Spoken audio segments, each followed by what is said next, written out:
today's video, we'll be going through part 8 of our physics review. Well, in question 8, we have a position versus time graph for a car. And we're going to have the same questions we had from our last video, which is in the part above.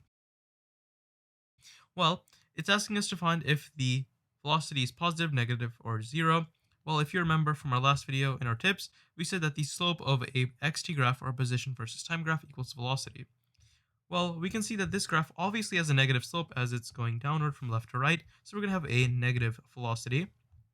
And if you read closely, it's from 0 to 50 seconds, and definitely from 0 to 50 seconds, which is up till right here, we have a negative velocity.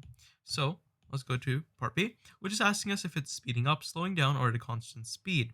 Well, if the velocity is negative, and we can see that the velocity is a constant. If it was a curve here of some sort, then it would be slowing down or speeding up.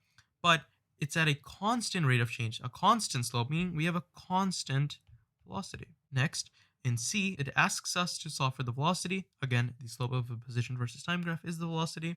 So let's look for a rise over run. So we're going down 2 and then over 3, down 2 over 3. So we have a negative 2 over 3 meters per second. This position is in meters, this is in seconds.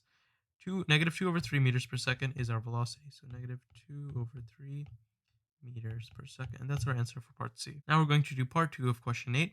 Well, part 2 is asking us to base our answers off of 50 to 100 seconds. And in part 1, we did 0 to 50 seconds. So we can clear all our markings on the graph. And now we're going to focus on from here to here.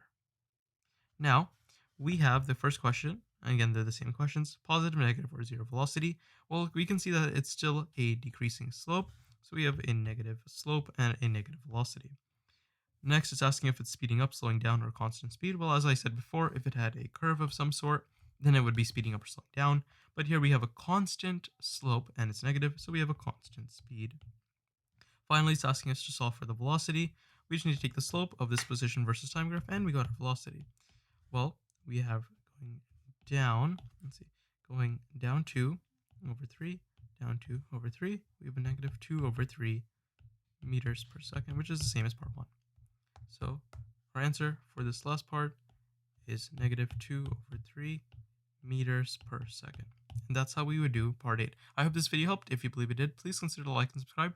Leave a comment below if you enjoyed this video. Thank you guys so much.